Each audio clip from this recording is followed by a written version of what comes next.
everybody? Good evening. Give everybody 15, 20 seconds or so, get settled in, and we will get the show on the road. All right, awesome. So firstly, nice to join you here tonight. Thanks for coming out. Big shout out to the Camp Lindo Guidance Department.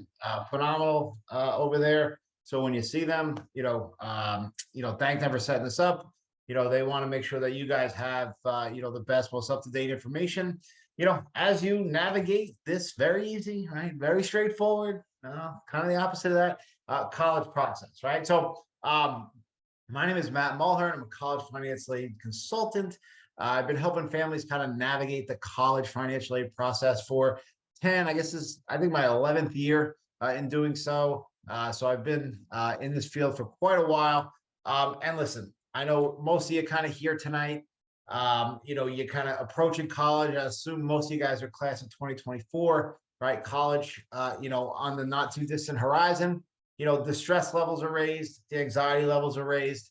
If that's you, if you're in that boat, listen, perfectly normal, perfectly natural, right? After all, we're talking about your kids and your money, right? Two of the most, sensitive, important topics that there are, right? So naturally, the stress levels, the anxiety levels, are going to be heightened. Compounded with that, right? Compounded with that is very often when it comes to college financial aid and how the college financial aid and the college process in general works, there's just a lack of accurate information, or as I kind of like to say, a lack of accurate information, right? And listen, a lot of times that's not necessarily anyone's fault. It's just that this is, and I'm going to repeat this over the course of tonight, this is a very one family specific process, right? Every family has their own unique set of circumstances, the student's academics and their financials. And then it's a very college specific process, right? You have to want to start to understand that every college, firstly, they're businesses, right? And by the time you're done with this time next year, you will absolutely understand that.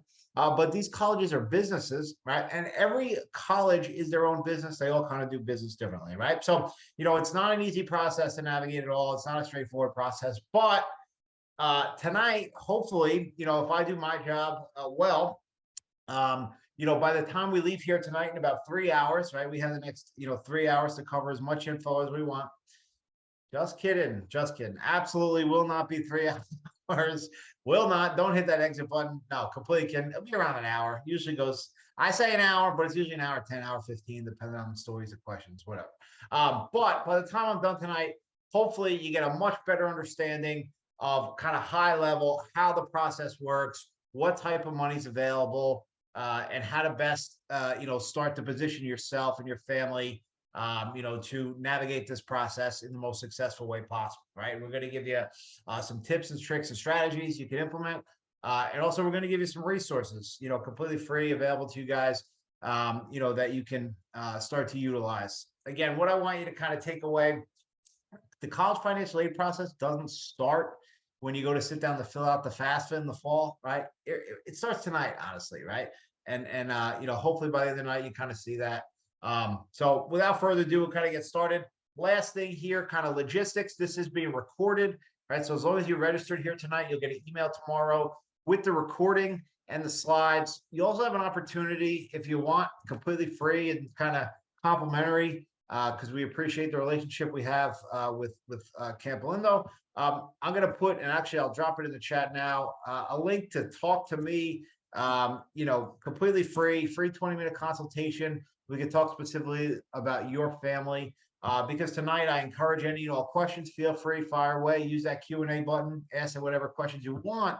However, we can't really get into any family-specific, questions or situations, right? We kind of, in a big group tonight being recorded, we kind of got to talk high level. So if you do want to address anything, or if you have any questions about anything we cover, et cetera, whatever, the link's there. You'll get that tomorrow. And here we go, away we go, right? So, and just kind of putting a point on this, our goal here tonight is really to start to educate families in an attempt to stem this student loan crisis that exists in our country, right? The reason, in my opinion, that the student loan crisis exists is because people don't understand how the financial aid process works, and don't consider it when, making, their school choices, both in terms of which school they're going to apply to, and then, which school they're going to attend. And so, don't be, don't put yourself in that position, right? And so hopefully by the end of the time, you have a better idea how not to do that. All right, let's dive in here. And so again, feel free, you want any questions, feel free, fire away in the Q&A. So again, this is me. It's my email, mattam@collegepro.com. Feel free, email me anytime. There's my cell phone. I'm actually in Jersey, 9:30 tonight. Beautiful start time. That's all right. The Mets are out playing the Dodgers on the West Coast. So I was going to stay up and watch them anyway. So beautiful timing. All right, great. All right. So this is obviously a serious topic, but we're going to try to keep it as light as possible, right? Okay, here we go, right? What is financial aid, right? What is financial aid? Financial aid is simply a discount off the sticker price, right? It's a discount off the sticker price, of that cost of attendance, right? There's actually 3 different types of financial aid that exist. There's need-based aid, there's merit-based aid, and then there's self-help aid, right? Self-help aid, the last box here, self-help aid, we're going to talk about that least tonight. Why? Because as I like to say, self-help aid is the least helpful, right? Self-help aid is the least helpful. We're talking about loans. We're talking about, work study, which is a part-time on-campus job. Trust me when I tell you, if you're class of 24, even 25 here tonight, the loans will be there, right? The loans are not your concern right now, or shouldn't be your concern right now, quite frankly. What your focus should be is reducing your costs, right? You want to focus on reducing your cost as much as possible. Trust me, the loans are there. If you don't believe me, just look at how many people have student loan debts, right? They're there. So you'll be able to get loans. The loans are not the issue. It's about lowering the costs, right? That's the focus. That should be the goal. And that's what we're going to focus on here tonight. And there's really 2 vehicles to do that. 2 main vehicles to do that when it comes to college financial aid. One is called need-based aid. The other is called merit-based aid, right? Merit-based aid is a scholarship. It's kind of intuitive. Everyone kind of gets that. Everyone kind of understands that. Merit-based aid is all about the student, right? The student's academic profile, SAT, GPA, extracurricular, an athlete, an artist, a musician, what have you, right? Merit-based aid is all about the student. Your son or daughter or child applies to a school. The school says, we really like this kid, right? We're going to offer them a financial incentive to come to our school. Right? A merit-based scholarship. Kind of intuitive. We all kind of get that. We all kind of understand that. Okay. That's one pool of money that exists. The other type of money that exists to kind of lower that sticker price is what we call need-based financial aid, right? Grant money, right?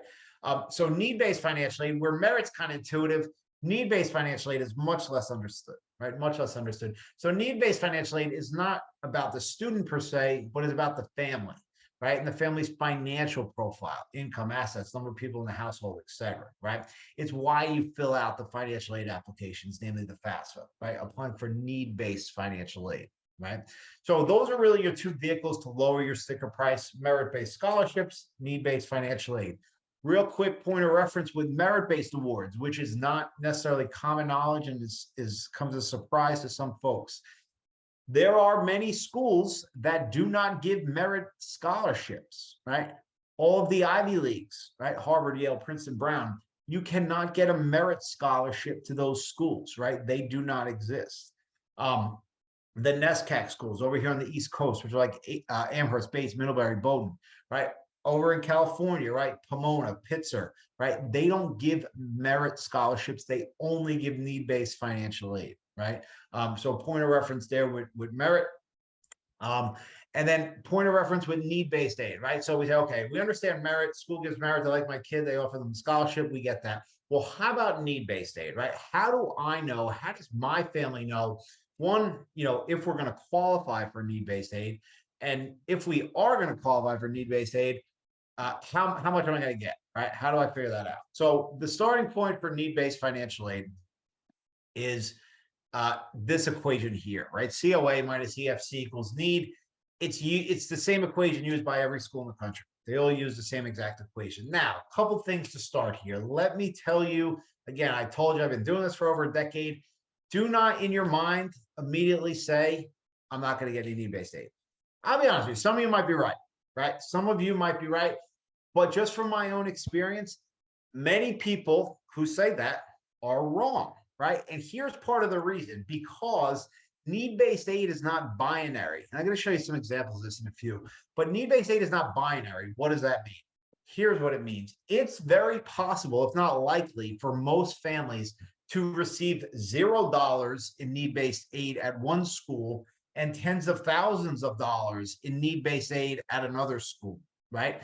That's usually what happens when you apply to 10, 12 schools for most families. Again, some of you aren't going to get any need-based aid, and we're going to address that in a few slides. But most families are going to be, you apply to some schools, you don't get any need-based aid. You apply to others, you get a ton, right? Why? Here's what you have to start recognizing. Again, I'm going to repeat this throughout the course of the night. This is a very family-specific process, and then it's a very college-specific process, right? Every college does business differently. So let's break this need-based financial aid equation down together, right? COA minus EFC equals need. COA is the cost of attendance, right? Your all-in cost, room, board, tuition fees, that big scary sticker price, 40, 50, 70, 80, some schools upwards of 90,000 bucks, right? Your COA, your cost of attendance. Okay, they then subtract, and again, this is every school in the country does the same thing. They then subtract what's called your EFC, right? The EFC stands for the expected family contribution, right? The expected family contribution. If you only walk away here tonight on this Zoom, understanding two things, had one of them be this kid from the East Coast, he really talks funny, but it's kind of funny. That's one. Two, more importantly, right? The EFC, it's that important. The EFC, the expected family contribution, for better or worse, you want to have an idea of what that number is for your family, right? Because that number to a large degree will dictate your family's best strategy for finding a discount for college, right? So they take the sticker price, they subtract your family's EFC, expected family contribution, it's an actual dollar amount, right? And that equals your eligibility for need-based financial aid. Now, the key word there is eligibility for need-based financial aid, right? Just because you're eligible for need-based financial aid at a school does not mean that's what you are going to get, right? Why? Because as I've been saying, just because every school's its own business and they all meet that need number differently, right? Let me give you an example verbally, and then I'm going to show you an example in a second, right? Okay, so let's do a hypothetical. We're going to use Pomona, right? Pomona, and we're going to use popular out-of-state school, University of Colorado, right? Boulder. Okay, so first, Pomona, right? Pomona, whatever, all ballpark numbers, 80,000 bucks, right? The COA, all in price, room, board, tuition, 80,000. My family's EFC, right? Let's call it 30,000, right? So Pomona goes, okay, we cost 80, your family's 30, 80 minus 30 equals 50. At Pomona, my family's eligible for $50,000 in need-based financial aid, right? How much am I going to get at Pomona? I am going to get $50,000 in grant money, need-based financial aid, right? They meet 100% of need-based aid. Now, Pomona doesn't give merit, but they meet 100% of need-based aid. So for this family, they're going to have to pay the $30,000 of their EFC, but Pomona is going to get the difference in grant money, right? Money you don't have to pay back. That's how they work, right? However, let's look at the opposite end of the spectrum, University of Colorado, Boulder. Okay, Boulder, ballpark, 60,000 bucks, sticker price, all in, room, board, tuition, fees.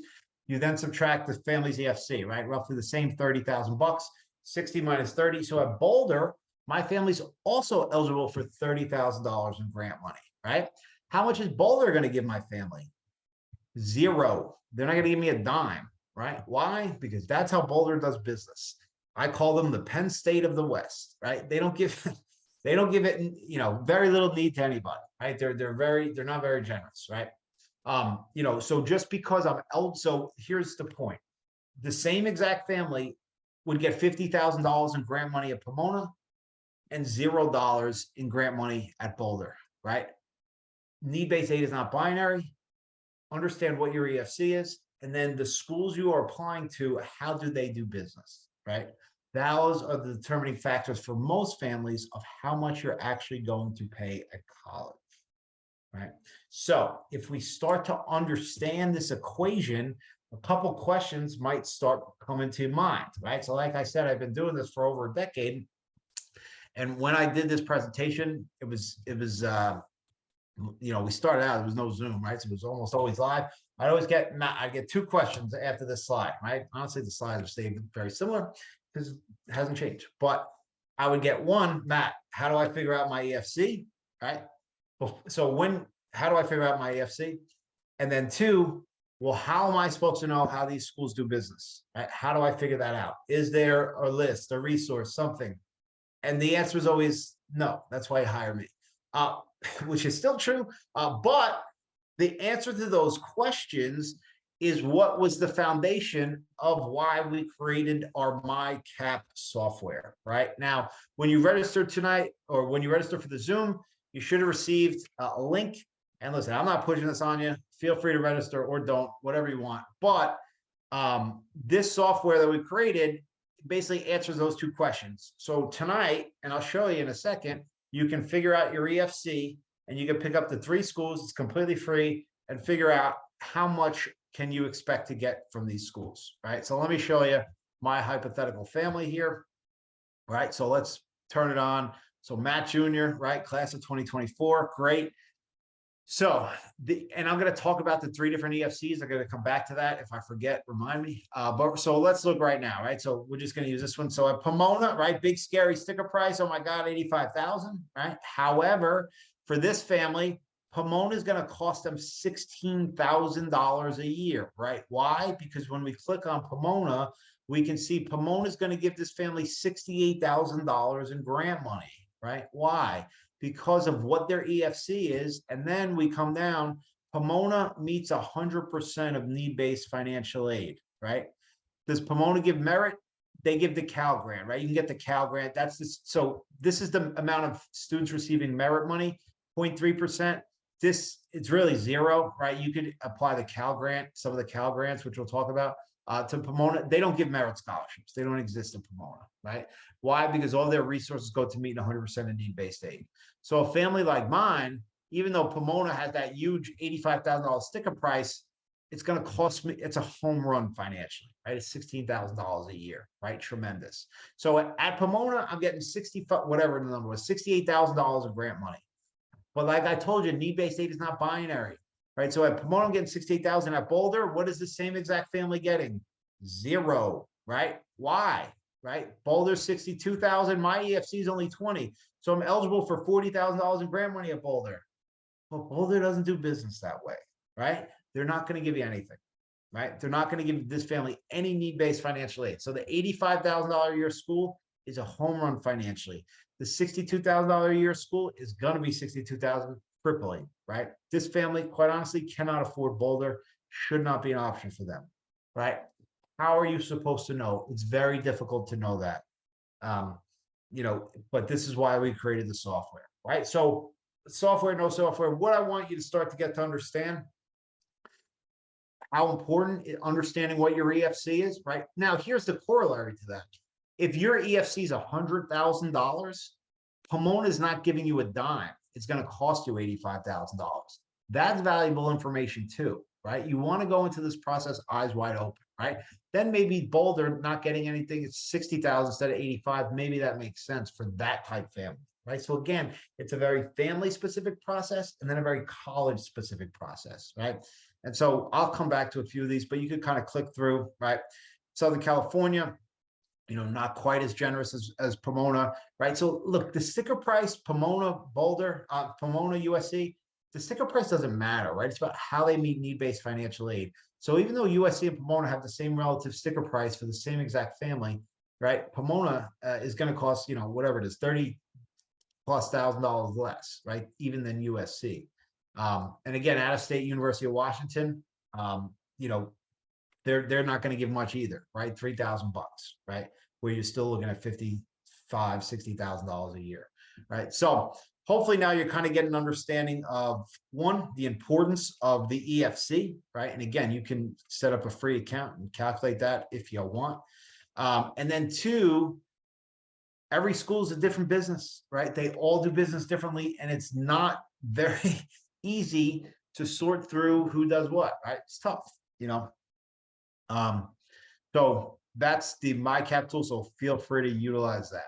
All right. So what do we want to know about our EFC? So if you're starting to understand this process, right, you're starting to understand that the lower you get your EFC, the more money you're going to be eligible for at every school, right? The better off you're going to be, right? So what do we want to know about our EFC? Okay, let's go there. So first, this is assets, right? We're only talking about assets on this slide. We're going to talk about income on the next slide, right? So firstly with assets. Now, and income is different, but for assets, by rule, assets are reported day of, right? What does that mean?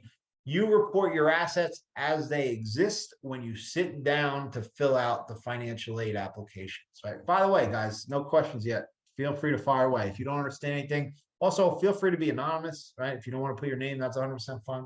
But hopefully that means I'm explaining everything so well.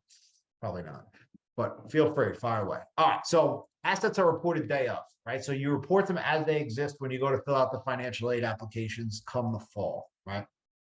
Okay, so that's first and foremost as far as assets are concerned. Now, we're going to start here, parent assets versus student assets.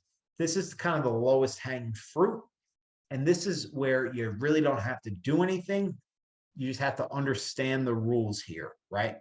Now, parent assets versus student assets. So ideally, right? Ideally, when you sit down to fill out your financial aid applications, ideally, you don't want any assets in the student's name, right? You don't want any assets in the student's name. Why? Because student assets are factored into your EFC at a much higher percentage than parental assets, right? So in other words, if you had $20,000 in student assets, that would increase your EFC much more than $20,000 in a parent asset, right? Now, here's where you pay attention. Well, the whole thing you pay attention, but now you really pay attention, right? Put a star when you're taking your notes.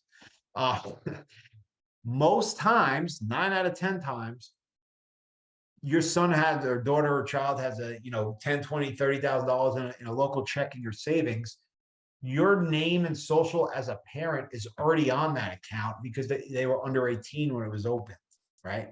By rule, if your name and social is on that account as a parent, it is your asset as a parent, not a student asset, and that's how you report it, right? And again, that's what you want. You want that 30,000 to be a parent asset rather than a student asset, because $30,000 in the student's name will increase your EFC much more than $30,000 in the parent's name, right?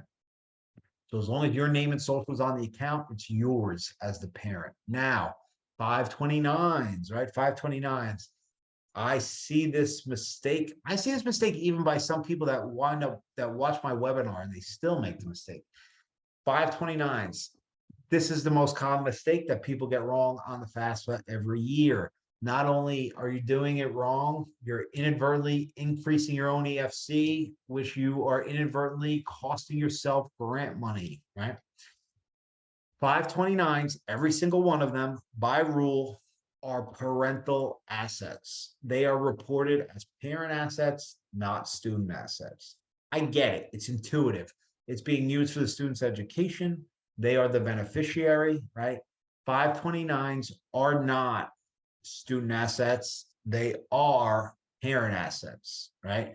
And that's how you report them on the financial aid applications. Again, if you incorrectly report it as a student asset, you're going to, inadvertently increase your EFC, cost yourself, your thousands of dollars potentially in need-based financial aid, right? And there's not many guarantees I can make when it comes to college financial aid, but here's one guarantee I'll make every single one of you. If you incorrectly report your 529 as a student asset, right? You did a great job, saved $100,000 in a 529, tremendous, great job. There's not a single college in the country that's going to call you up and say, "Oh, Mulhern family, you had $100,000. You reported as a student asset. Oh, is that a 529? Oh, okay. That's supposed to be a parent asset. We're going to make that change for you. Drop your EFC and give you more grant money," right? Will not happen, guaranteed, right? So don't make that mistake. So to sum that up, 529s are parental assets. Okay, good question. I'm hearing most assets can be claimed as a parent asset, like savings, 529s, etc. Well, you're hearing right. There we go. Anonymous, beat me to the punch. What have you seen that has been recorded as a student asset? So the one vehicle that is a student asset are UTMAs or UGMAs, right? Uniform Transfer to Minors Act. Those are by definition student assets. Those are the one account type that is a student asset. UTMAs or UGMAs, you have you have until the fall to make moves with that potentially. But if you have a significant amount, I've the last 2 years I've dealt with clients that have significant amounts of money in 520. I'm sorry, in UTMAs. There are things you could do, and call me. If you want to work with me. Yeah, if you don't know what an UGMA or an UGMA is, don't worry about it. You don't have one. It's a uniform transfer to minors gift. It's a different version of a 529, but it counts as a student asset, right? If you don't know what it is, then you probably don't have it. But the UGMA is a student asset. That is the one type of account that is by rule a student asset, right? 529 savings, all that other stuff can be parental asset. All right, so yeah, good questions. Okay, hopefully that answers that. If not, let me know. And so here's the next kind of biggest mistake that I see every year in terms of what's an asset, right? So this is everything but, right? Everything but qualified retirement accounts are considered, but qualified retirement accounts are not considered for financial aid purposes, right? 401ks, 403bs, Roth IRAs, 457s, right? Any qualified retirement account is off the table for financial aid purposes, right? Where do people run into trouble? On the FAFSA, they ask for the value of your investments. I've seen in the past I'm not going to tell the whole story, but I've seen people in the past put their pensions or their 401k totals as investment, right? Balloon their EFC through the roof, cost them tens of thousands of dollars, literally, in grant money, right? Don't make that mistake. So everything else is fair game, right? I'll talk about houses in a second, but we're talking about liquid assets here. So like obviously cash savings, stocks, bonds, all that is fair game. But anything in a retirement account is off the table, right?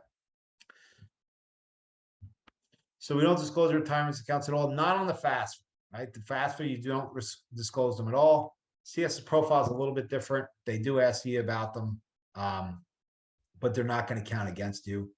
If you leave them blank, you can do that too. They do ask you about the specific retirement accounts. They don't count to the EFC calculation, I'll tell you that.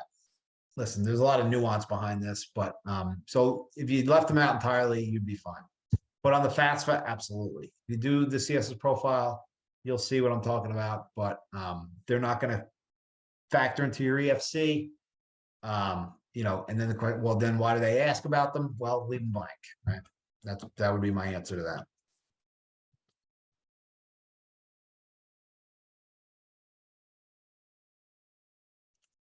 So yeah, this is like a limit question. We have well-funded 529s, 250 a kid.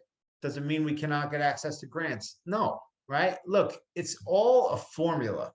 Go put your numbers in the College Aid Pro calculator. Just because you have 250 and a 529 does not immediately exclude you from need-based financial aid. There are no hard cutoffs, right? It's a combination of your income and your assets, right? And then it depends on what school are you applying to, right? Pomona is $90,000 a year. So even if you had a $70,000 EFC, you could still get $20,000 in grant money, right? If you're applying to a school that's $50,000 and you have a $70,000 EFC, well, you're not going to get grant money, right? Don't think about it in terms of it's a combination, right? Go use a net price calculator at a school. But honestly, they're historically unreliable, which again is part of the reason we created the software. Don't just think I have 250, I'm going to get cut off. So that's the long and short of that.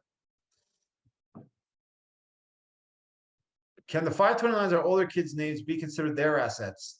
You're missing the point that you don't want that. You want it to be the opposite. You want it to be a parent asset, right? You don't want it to be a student asset. You want it to be a parent asset. That helps you.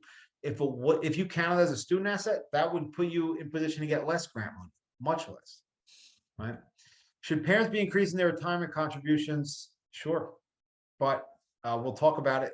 They're going to use your 22 tax return, so that's in the hole. But if you're a class of 25 and they're going to use 23, then yeah, absolutely. And part of that is they just changed the rule to that, but we'll get there. But good questions. Okay, is debt considered? No, right? The short answer is no. Debt is not considered. You know, you say, we live in California, highest tax state in the country. Our property values, our property taxes are through the roof, cost of living is through the roof. I live in northern New Jersey, right across the river from Manhattan. Same exact scenario. There's no cost of living adjustment. It is what it is. Your numbers are your numbers. You get beat on that one. Tough break, unfortunately. So that's not being factored. You say, I have 2 kids, they play soccer, travel hockey, I have 2 car payments. None of that matters. No consumer debt will be taken into account by any school in the country. Right? Just won't. There are some mitigating factors schools will take into account. If you have a special needs child, right? I just talked to a family whose dad has cancer, right? That's something schools will take into account.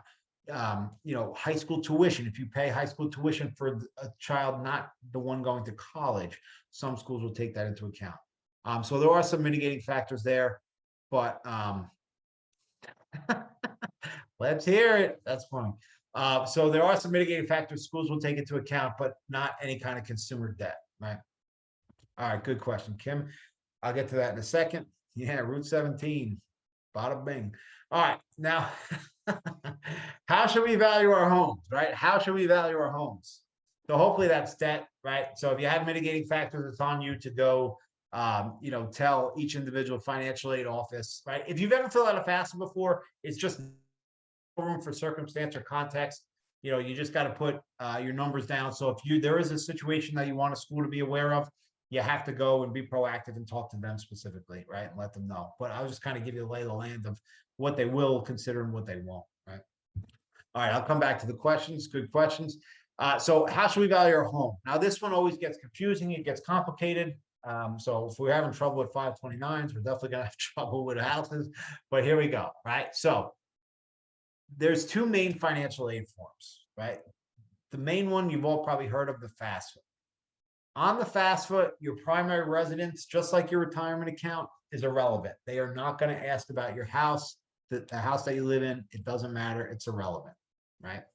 However, there's 200 private schools in the country, Pomona, USC, right? Over here on the East Coast, NYU, Columbia, right? Etc.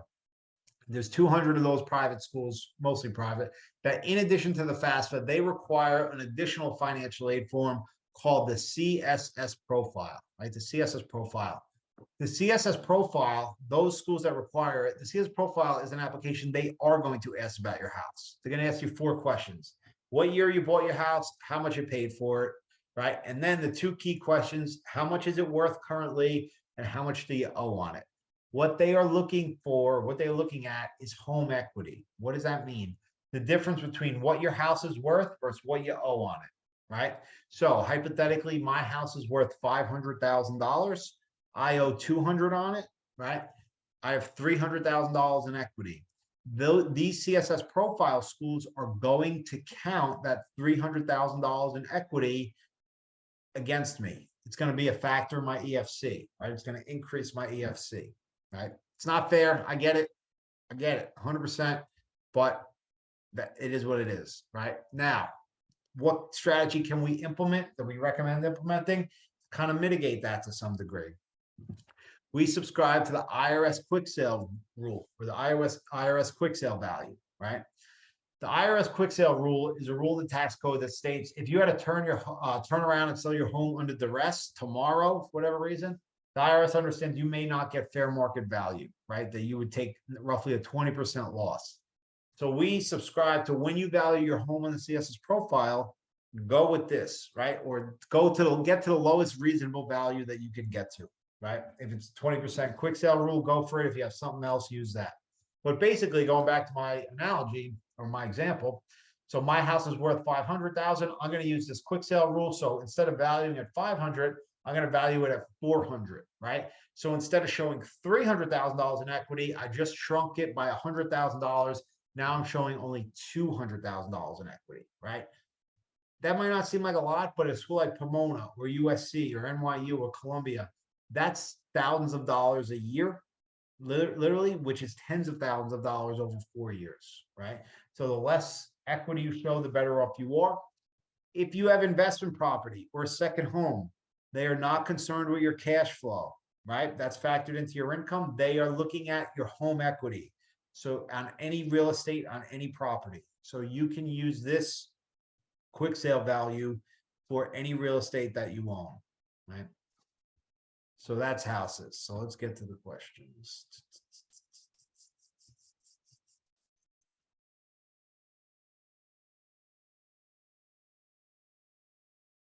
Okay, I see what the 529 question is now. I mean, by rule, no. The 529 is a parental asset, but I like the way you're thinking. Set an appointment with me. Talk to me. We'll talk it out.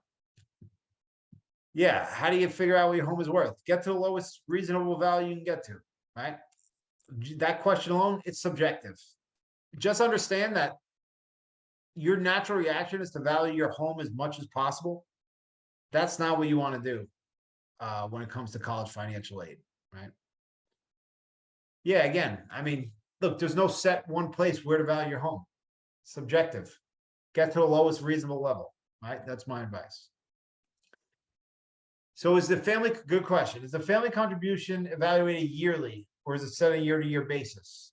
So that leads, so I'm going to talk about that in a second, Kim. So this is assets, right? We tackled assets here. Some good questions. Hopefully I answered them all. The 529, that's a very interesting thought. Good thought. And so hopefully the home values, listen, lowest reasonable level, right? There's no one place you have to do it here, you have to do it there. Get to the lowest reasonable level you can get to. If that's, a Zillow or whatever, use that. If it's a quick sale value, use that. Right? Yeah, we're gonna get to divorced parents. I'll cover that. I should have mentioned that in the beginning. All right, so that was assets, right? That was all about assets. We're gonna talk about income now, right? Income. So firstly, going back to the question, yes, you have to fill out the financial aid applications every year. However, year one, firstly, it's the most difficult because you have to send all these financial applications to every school your kid applies to, right? In subsequent years, you're only dealing with one school, right? Also, the first year is the most important because that basically sets your financial aid baseline, right? The schools have budgets too, right? Going back to, say, Pomona gave my family $60,000 in grant money. They expect to give me $60,000 every year. They do make you do the forms every year because they understand that things do change, right? Positively or negatively, and they can adjust awards. But inside baseball, listen, most schools, all the emphasis is put on applying students, right? Incoming freshmen. Unless you had a pretty major swing financially, most schools, the awards are just going to be status quo, right? So it's imperative that you get as much as you can the first year. But yes, you do have to do it every year. And yes, the EFC could change, but your first year sets your baseline. Now, base income year, tax year, right? The base income year. Yeah, yep, good call. All right, so the base income year, is the tax year that they use, right? So if you're class of 2024, right, high school class of 2024, they're going to require that you use your 2022 tax return, right? You don't get a choice. For better or worse, you have to use 2022. If it works in your favor, great. If it doesn't, that's unfortunate, but you don't get a choice. If 2022 was for whatever reason an aberration financially, you have to use 22 to fill in the forms, to fill in the financial aid applications. Then you can go back to the school after the fact, once they get admitted, once they get their award, and you could appeal, right, and explain your situation. But you have to use tax year 2022. The income line that they use to determine your EFC is your AGI, right? Line 11, your adjusted gross income, right? That's your key income line. The lower that is, the better. So they're going to use your 22 tax returns. That's pretty much in the books for most people. Maybe you file an extension, whatever. Today's actually tax day. But they're going to use your 22. If you're class of 25 for whatever reason, they're going to use your 23. If you can have any control over the AGI, do it, right? The less, the better. Student income allowance, right? Student income allowance. So don't confuse this with assets, right? Don't confuse this with assets. If a student has any amount in assets, it counts against them. But if they have an income, so in tax year 2022, the tax year is going to be the same for the student. In tax year 22, if the student has less than $7,000 in income, it won't count against the EFC, right? Once you cross $7,000 in income on the tax return, then it starts to count against the EFC significantly, right? So something to be aware of. I've had in the past, people that own real estate, investment properties, they put their son or daughter on the payroll, right? They're the property manager. Great tax strategy, right? Right to the $25,000 salary. Tremendous tax strategy. It's terrible for financial aid, right? Because once you cross $7,000, right, that rest of that $18,000, that's all going to count and dramatically increase your EFC, right? So be aware of that. So that's income, right? That's income. Good point made. As far as income with the retirement accounts, right? So you can increase your pre-tax retirement account to lower your AGI, right? You can absolutely do that. Obviously, they're going to be using 22, so you probably can't go back and retroactively do that.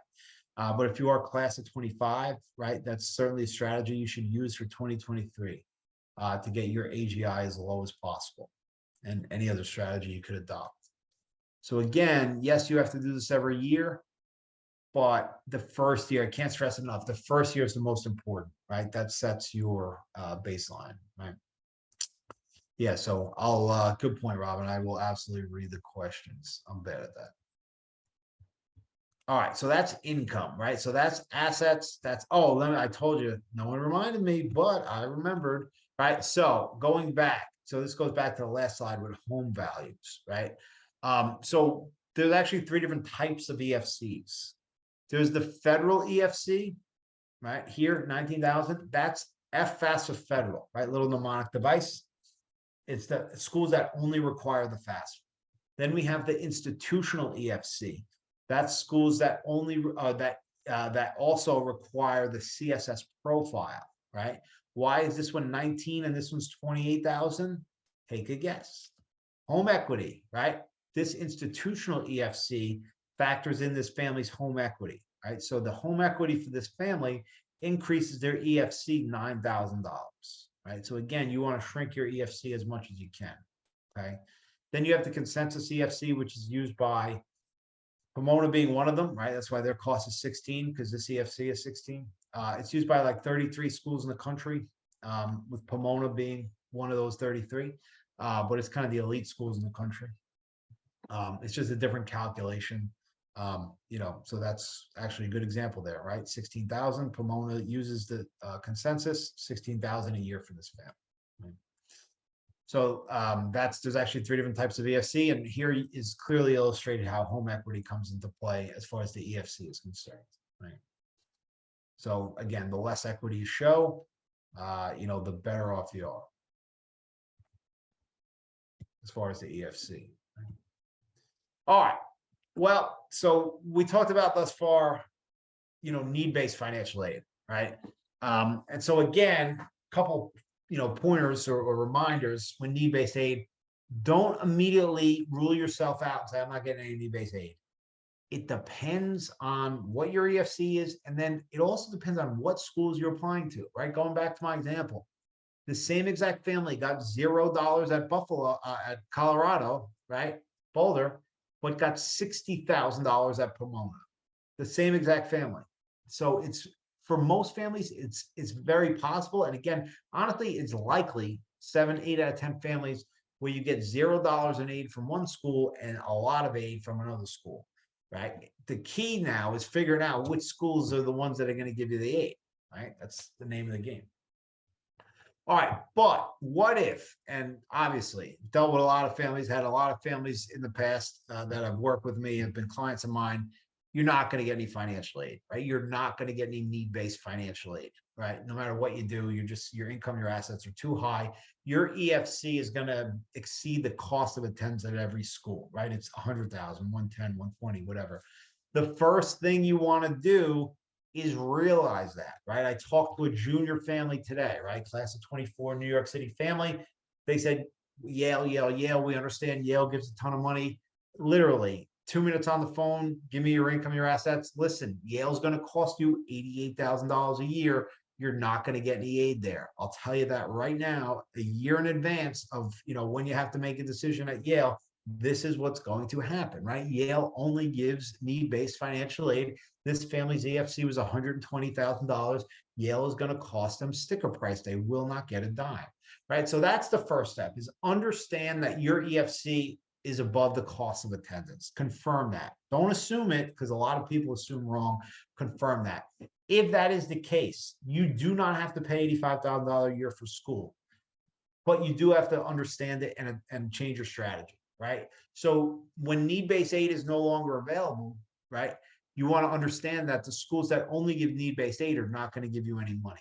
Then you have to go to schools that will give merit money, right? Merit scholarships, right? And again, every school is different. Some give more merit than others. Again, I guess it sounds like I'm tooting my own horn, but I guess on some level I am. But that's exactly the reason that we created the software, is to help you sort through which schools give merit, right? And it's not public, private. It's, so let's say, you like a big public school, right? And Boulder's not giving you anything. Well, how about the University of Arizona? Right? So you go to the University of Arizona, they're not giving any need-based aid, but, right, they're going to give this kid $30,000 in merit money, right? So the $60,000 Arizona, that looks like it's going to cost you the same as Colorado for the same exact kid. Well, Arizona, you come down here, 3.9 GPA, right? Out-of-state resident, they're going to give the kid $30,000, right? Home run, with a, obviously, and then you could go down and see what you could potentially get, right? Depending on, the academic profile, right? So you can always find a discount for college. It is about a matter of applying to, the schools that will give you merit, right? Again, Pomona doesn't give merit, right? Colorado doesn't give a ton of merit. USC actually does, right? They do give merit. So they are one of the rare schools that give both merit and need. Let's take a look. So we come down here. So they meet 100% of need-based aid, but they also give merit to 25% of their admitted students, right? Which is actually pretty high. Now, it's also very competitive to get in, obviously, right? But you can come down here and you can see the different levels of merit that USC potentially offers, right? So USC is unlike Pomona. Pomona does not give merit. USC does, right? So again, look, you can always find schools that will give you a discount. It's just about identifying, ones that will give your family, your student, merit scholarships, right? So understand, if you have a high EFC that exceeds the cost of attendance, you're not going to get any need. You got to search for merit, right? Again, schools like all the Ivy Leagues, Harvard, Princeton, Yale, Brown, the NESCAC schools, which are like Amherst, Bates, Middlebury, Colby, they do not give merit. It's all need-based aid, right? The other type of school, like value schools, right? Schools kind of on the lower end of the sticker price. We use on this James Madison, right, in Virginia. I like to use the Florida schools. And listen, the California, it doesn't. You obviously, probably all of you should apply to a few, Cal State and Cal schools, but it doesn't have to be California schools, right? Maybe your son or daughter wants to get out of California. And again, we just use James Madison as an example. So, instead of $80,000, James Madison, excellent school, great business program, is $42,000, right? So it's on the lower end of the tuition spectrum, especially for a family that's not going to get any need-based aid. And then the other place to look are possibly public school honors programs, right? Especially if you have an elite student where you're not getting much need-based financial aid, if any, you have a high EFC, look at public school honors programs, right? A lot of times they're they're great options, and they'll give you significant merit money, right? So again, even if you're not going to qualify for need-based financial aid, you can always find a discount. You just have to understand it, and then you have to apply to schools that will offer merit.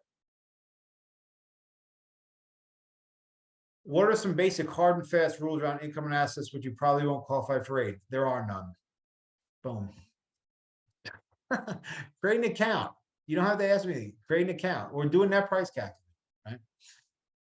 Again, there's no hard and fast rules. It depends on the school, right? It depends on the family situation. A lot of variables. There are no hard and fast rules. A good question. Keep them coming. So yeah, here's some of the and hopefully Robin, I read that one for you. Here are some of the highlights of merit money. Usually it's good for 4 years, right? Whereas need, you got to do the financial aid every year. Merit is basically guaranteed for 4 years, obviously assuming the kid maintains requisite GPA. Based on obviously academic performance, unless athletics, arts, music, obviously, right? Different schools have different award methodologies, right? University of Washington, for the same kid, might give 3,000, to which University of Arizona might give 30,000, right? Again, I can't stress enough, every school is its own business. They all do business. And again, I don't even like generalities, but generally speaking, a lot of the smaller private schools do give more merit. However, there are some like Pomona that don't give any, right? So again, it's it's school by school. This whole process, very family specific, very school specific.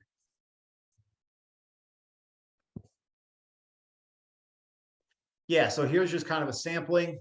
So on the right-hand side, all need-based aid schools, right? MIT, Harvard, they don't give merit awards. They don't exist.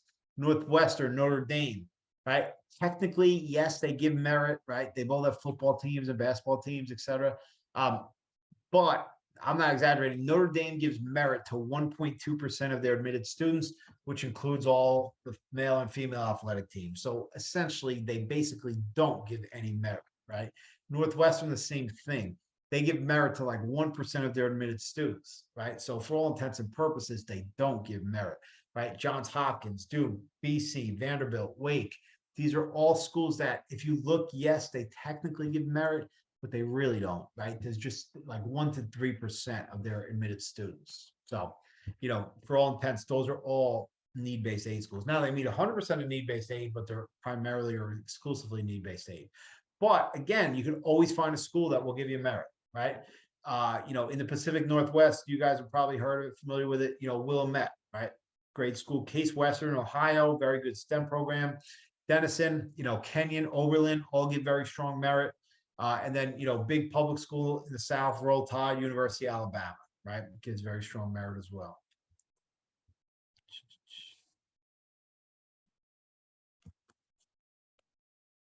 All right. Yeah. What percent of parent contribution, what percent of student contribution is factored in the calculation? It depends on what the income and assets are, guys, right? You're trying to ask me the question to figure it out. Go take your tax return and go set up an account. That's the quickest, easiest way to do this, right? Go set up a MyCap account or go do a net price calculator and, or an EFC estimator. It won't take very long, honestly, but you can figure that out based on your specific finances. There are no cutoffs. There are no hard and fast rules. And then again, it depends on what school you're applying to, right? That's a huge factor in all of this, right? Again, Colorado for this family gave them 0. Pomona gave them 68,000, right? So there's a lot of variables. So we can't figure out individual families, EFCs, so we're giving you the tools to do that tonight. So what's kind of available, right? So on the left-hand side is the federal stuff. Simply submit a FAFSA, right? Simply submit a FAFSA and you make yourself eligible for all these. Doesn't mean you're going to get them. You just make yourself eligible. The Pell Grant, lower income families. You also get the federal student loan. It's $27,000 over 4 years, right? It's broken up 55, 65, 75, 75. Everybody, regardless of your EFC, as long as you submit a FAFSA, you get that federal student loan. Then obviously in the state of California, you have the Cal Grants A, B, and C. All you got to do for these are submit a FAFSA, right? If you're a citizen, if not, the Cal Dreamers, and then you submit your GPA, right? So it's the Cal grants are both need-based in terms of what your EFC is, but there's also an academic component to them. So you have to submit your GPA as well. And depending on what your FAFSA EFC is, and then what your student GPA is, that is whether you fall on A, B, or C, and how much it's going to be, right? And so that's the website to go research more. I have a pretty good understanding, have had, pretty good amount of California clients over the last couple of years. So if you have any questions, give me a shout. Or give me a shout anyway. Or if anything I'm saying isn't making sense, or you just want to chat, whatever. All right, so this is a little getting into the nuts and bolts. Here's the one big update, hot off the presses. So this just happened last week. Normally, the FAFSA becomes available October 1st. However, and most of you have probably heard, there's some big FAFSA changes coming. One of them, this is not going to be an ongoing change, but because they're trying to implement the changes, the FAFSA release is going to be pushed back until December, right? We don't have a hard date for that, but it's going to be December. I don't know how it's going to work with early decision now, quite honestly, because early decision is November 1st or 15th deadlines, and then you find out December 15th if they don't have the FAFSA ready until December. I don't know. Class of 2024, you guys are the guinea pigs. So we'll see, right? Work in progress. But 2022 basic income year remains the same. Prior year. Deadlines, right? Deadlines. I get asked, Matt, what's the FAFSA deadline? That is not the question to be asking. Here's the question you ask. What is the financial aid deadline for the schools I am applying to, right? That is the question you ask. Why? Because every school has different deadlines. Why? Because every school is a different business, right? I told you I was going to repeat this a lot, right? Every school is a different business. They all have different deadlines. Some of them require the FAFSA. Some of them require the FAFSA and the CSS profile. Some of them, UPenn, Princeton, Georgetown, Georgia Tech, USC requires the FAFSA, the CSS profile, and a third financial aid institutional application, right? Up to you to know who needs what by when. Okay. So that's the FAFSA website. Again, so this isn't even going to be, the FAFSA is not even available till December, right? And then here's the CSS profile. Like I said, 200 colleges in the country. Again, it's a lot of the elite private schools, the Pomonas, the Pitzers, the Occidentals, the USCs, the Kenyans, the Oberlins, Midwest, Northwestern, U Chicago, University of Miami, Vanderbilt, Wake, right? A lot of the private, I'm just naming schools, right? But yeah, a lot of the high-end private schools, 200 of them require the CSS profile. We talked about home equity, right? Home equity treated as a liquid asset, right? The FAFSA, they don't ask about it. CSS profile treated as a liquid asset, right? So you want to reduce that as much as you can. Now, double-edged sword to the CSS profile. It's much more in-depth, much more complex, much more invasive. However, most of the schools, like you saw at Pomona, are much more generous, right? Whereas like Boulder, FAFSA only, they're not giving you anything. Pomona, CSS profile, at least for the hypothetical family I showed you, going to give you 60 grand in grant money, right? Now, divorce separated. All right, if you fall into this category, well, what category is it? This is what it is. The legality of your divorce separation is irrelevant, right? Whether you're legally or formally divorced or separated does not matter. The standard is, are both biological parents maintaining separate households, or I should say both legal parents maintaining two separate households, right? If both legal parents are maintaining two separate households, you are, by financial aid standards, in the divorce separated category. Okay, so that's first. Now, the FAFSA only requires one parent to fill in their financial information. It is the custodial parent. Who is the custodial parent? That is changing. Right now, the custodial parent is determined by who the kid spends 51% or more of the time with, right? So if the kid spends whatever, well, custodial mom, 51%, 60% of the time, she's the custodian, her info goes on the FAFSA. The non-custodial parent is not, that doesn't exist on the FAFSA, right? However, that's changing. The custodianship, or who goes on the FAFSA, is probably the easiest way to say it, is now being determined by who provides more financial support for the child. What does that mean? I don't know, right? It's ambiguous, quite honestly, right? It's ambiguous. How would they ever know who provides what support, right? All right, I pay the mortgage, you pay, for soccer, I pay for food, you pay, who knows? And quite honestly, if you're in a divorce separated situation, you have an opportunity to take advantage of that, quite honestly. And if you're in that situation, I could absolutely help you. Now, so that's the FAFSA, one parent only. But then you have the CSS profile. They're going to require the custodial parents' information and the non-custodial parents' information, right? They want both sets of income and assets. So the FAFSA is only one parent. A school that requires the CSS profile is both parents, right? That makes sense, hopefully. Business owners, right? You own a small business, a pass-through LLC, sole proprietorship, whatever. The FAFSA is pretty straightforward for business owners. Value of your business, 0. If you have less than 100 employees, the CSS profile gets a lot deeper into businesses. They ask about, shares, net profits, net expenses. They go a lot deeper. Like doing your taxes, quite honestly, you got to fill them out in a certain way to make sure you're answering the questions in a way to benefit you. Right? These financial aid forms do not exist to help you. Right? Probably getting the gist of that. So there's, a better way to fill it out than not. Right. All right, coming down the stretch here, guys. What are we at? All right, almost at an hour. We're almost there.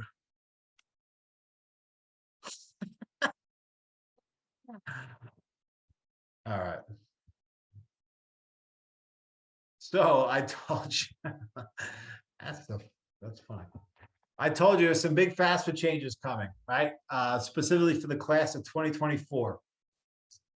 You guys are the guinea pigs. Now, on the left-hand side, you can see, there are some pros, right? There are some pros. Easier to qualify for the Pell Grant for lower income families. Child support's treated differently. The major pro, in my opinion, is the bottom here. So going back to what we talked about earlier, the pre-tax contributions, those are no longer being factored in, right? So what they did previously, say you made say you had $500,000 in a 401k, right? That was always off the table. But say in tax year 2021, you contributed $15,000. They would take that $15,000 and tack it back on as untaxed income, right? They're no longer doing that, right? So that $15,000 is now off the table. Also, I have a lot of cops and firemen who are clients. They get hurt in the line of duty. They get disability payments tax-free. That no longer counts to the EFC calculation, right? So for that person, their income is 0 essentially, right? Which is a huge swing potentially. So that's the pros. Here's the biggest con, right? Here's the biggest con. Families with multiple children in school no longer receive a discount. It's crazy they're doing away with this. Crazy. They should not be.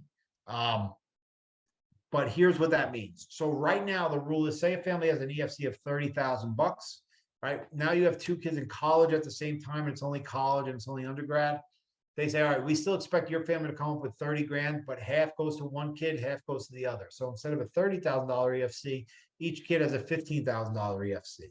That's going away, right? It's nonsense. It's crazy that rule is being implemented. Now, there is some nuance behind that. Let me go back to the software. So a school uses this federal methodology, which means they only require the FAFSA. That split is going away. This FAFSA will no longer split. It's nonsense.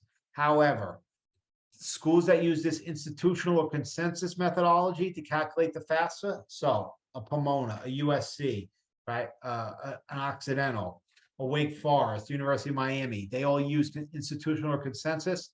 They will still give you credit for having 2 kids in college at the same time. They will still reduce your EFC. So say you had twins, it's entirely possible that one twin has an EFC of, whatever, 30,000, and the other twin has an EFC of 15,000, right? Depending on the schools they end up at. So that's the biggest negative of the changes, and it is a significant one. We started a change.org petition because the rule is terrible. And so, especially for all of you, but especially if you're going to fall into this situation, I recommend you sign it. Good question. I'll get that in a second. I still recommend that you sign it and share it, right? And literally, if you fall into this situation, call your congressperson, right? All right, good question, right? If you don't qualify for need-based aid, you still need to apply financial aid to get merit-based aid. Short answer, no. However, right? There's always a however. There are some schools that do require that you submit the financial aid application or the FAFSA to be considered for merit-based aid. Those schools are the exception, not the rule, but they do exist, right? Over here on the East Coast, NYU, right? NYU, in order to be considered for merit, you have to submit the FAFSA and the CSS profile, right? Now, that's the exception, right? Most schools you do not have to do that, but there are some that do exist. Here's the other thing I'll tell you. If you don't apply for financial aid freshman year, most schools will turn around and say, say you lost your job or something happened. And COVID actually was a great example of this. If you didn't apply for aid freshman year, they basically said, tough luck, right? That happened during COVID, right? People lost their jobs, etc. They went to the school and schools literally said, you didn't apply, we can't help you, right? That absolutely happened.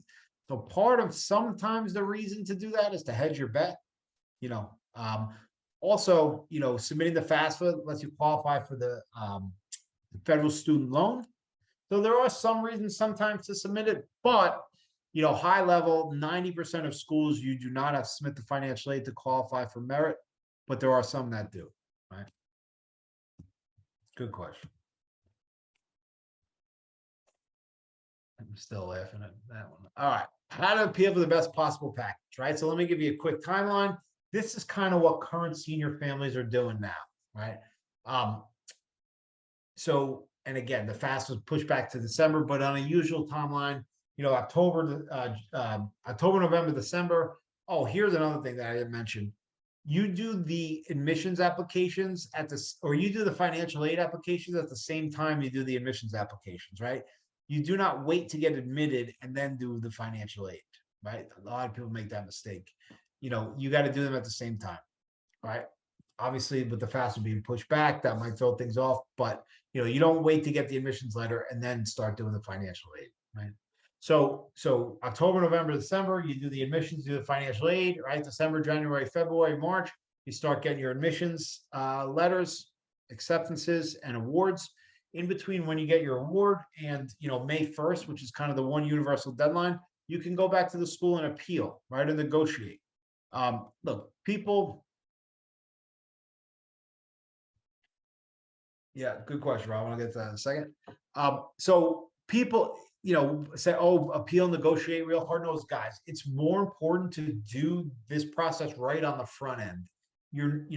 Most times the appeal, you're not going to move mountains, right? So don't bank on appeals necessarily. Some circumstances you can, but you apply to the schools that will give you the most money on the front end, do the financial aid applications in a way, again, it's like doing your taxes in a way that's going to benefit you as best as possible. And then the appeal is maybe squeeze out a little bit more, right? That's how you want to view it.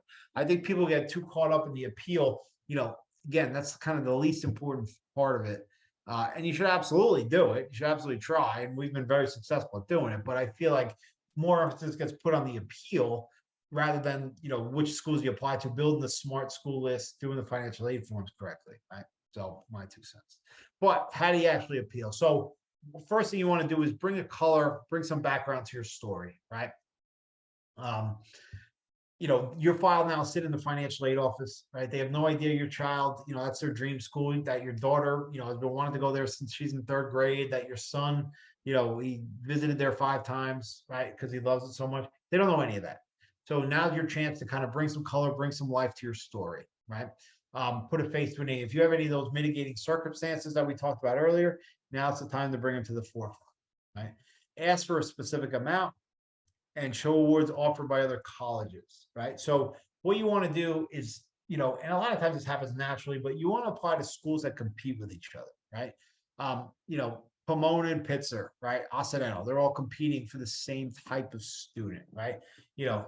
Santa Clara, Chapman, over here, Boston University, Northeastern, right? They're competing with the Harvard's competing with the Yale, right? Wake is competing with Emory, is competing with Vanderbilt, right? So you want Tulane is competing with University of Miami. So you want to naturally, or not naturally, you want to kind of, apply to schools that compete with each other, because you want to use those offers as leverage down the road, right? Who competes with Colorado? Penn State. Why? Because they're the least generous schools in the country. They're not going to give you anything. So again, like the appeal only goes so far. But ideally, you want to, apply to schools that compete with each other, right? Because you want the other schools' offer as leverage. And then how do you use that? You basically say, Wake Forest, you're my top choice, but Vanderbilt offered me $10,000 more. Can you match that, right? That's the gist of how you go about doing that, right? Challenge expenses not considered on taxes. This is mainly geared, it doesn't have to be, but when I've seen it, mainly geared towards sole proprietorships, small businesses. I'll give you a quick example. Had a dad, he had a construction company, not a company, but whatever. He had a construction business on the side. He used his pickup truck, as a tax deduction, right? A business expense, perfectly fine by the IRS. Great. The IRS was fine with it. Wash U in St. Louis, they disallowed it, right? They took that truck and they said, well, we think, he used it to drive the kids to school and to soccer. We're going to add that back on as untaxed income, right? Crazy.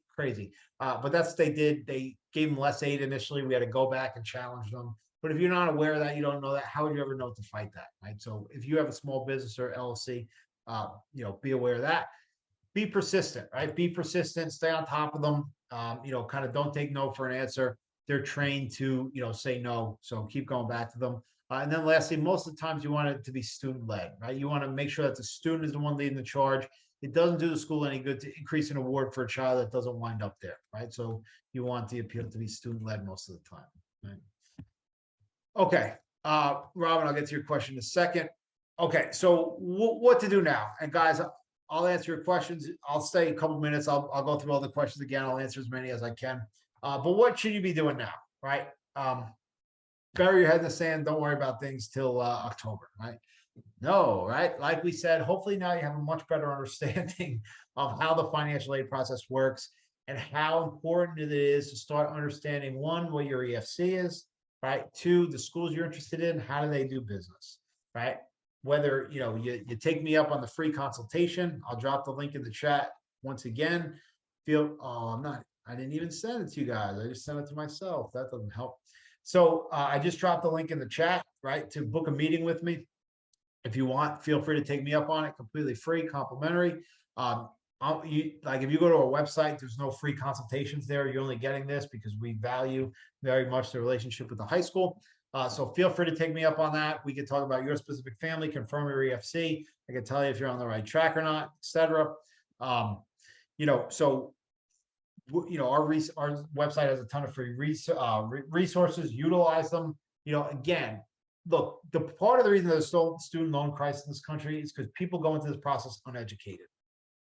This is one of the big, besides maybe your house, this is the biggest investment. And, I know it's your kid, you want them to go wherever they want, but this is an investment, right? So, you prepare, plan. Here are the tools, here are the resources, that are available, right? So utilize them.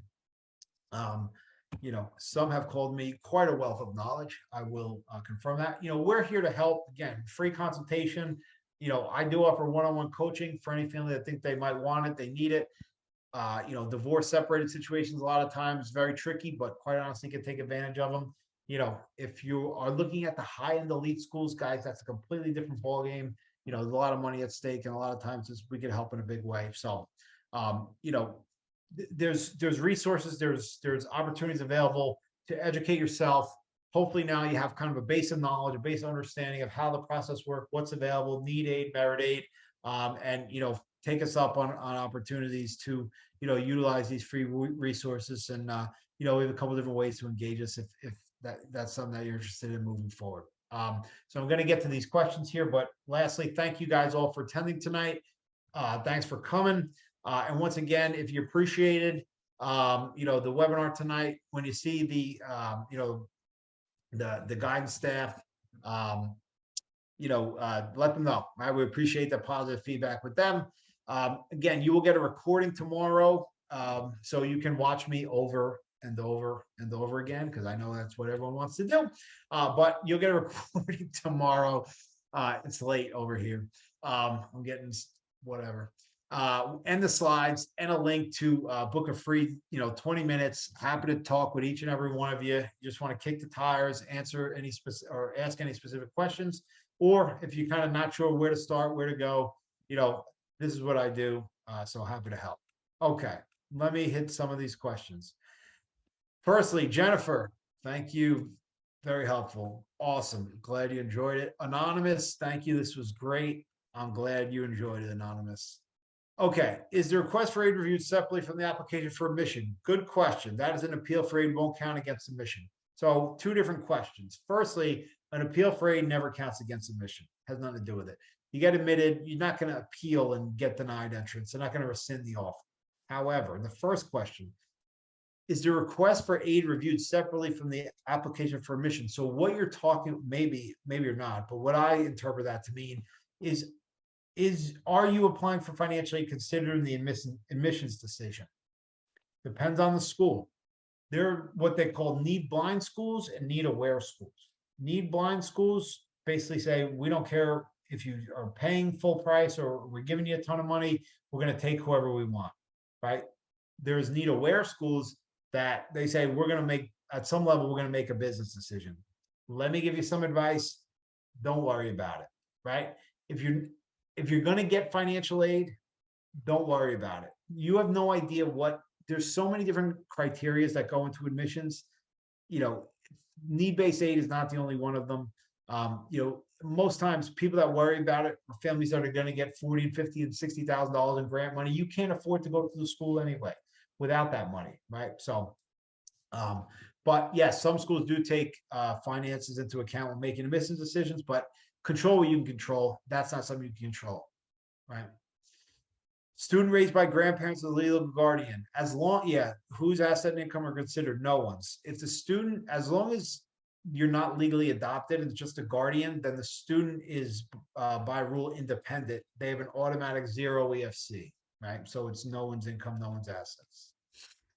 Merit-based aid seems more, all right, Robin, great question. Merit-based aid seems more subjective than need-based aid, which is all about the numbers. How does your software accommodate for this? Great question, very astute point. Need-based aid is math, right? It's a calculation, 100% true. Merit-based aid is absolutely more subjective. And in the wake of test optional schools, merit-based aid has become even more subjective, right? So when you're looking at the merit awards on the software, those are not gospel by any stretch. What you're getting a sense of is, one, does the school give merit, right? Like Pomona doesn't give merit, right? A lot of schools don't, like Pittsburgh doesn't give merit, right? So like not every school gives merit. So that's first of all. You want to identify, one, do they give merit? Two, it gives you the general academic standards, SAT, GPA, of vaguely, generally what they're looking for, right? As far as what they consider for merit. But just because you hit those numbers doesn't mean you're going to get it, right? So, but you could at least get an idea, a ballpark of, one, does the school give merit? And two, what can I expect merit-wise? Go back to my University of Arizona example, right? The software projects 30,000. Listen, that could be, that kid gets 35,000. It could also be they get 25,000 or 20,000, right? So the merit award is absolutely not gospel, but it just gives you a sense. Whereas the University of Colorado, they weren't getting any merit. Take that as gospel. You're not, right? Or very unlikely, right? So that's how you use the merit tool, because you're right. It is subjective. And that was even more so with test optional because, just by nature of it, it is. But yeah, really good point. All right. I think we hit everybody. So, all right, great. Guys, listen, I really enjoyed it tonight. Definitely worth staying up late. An hour 20, not too bad. It's not my worst. But yeah, hopefully you guys all learned a lot. And, again, I dropped the link in the chat. Feel free to take me up on the offer to speak together. hope to talk to all of you. If not, hopefully you learned a lot tonight. Everyone be well, be safe, take care, and go Robin. After I answer the question, you throw it out at me. I gotta go check the school. We beat you last night though. All right, everyone. Good luck. Have a great night. Talk to you soon. Bye-bye.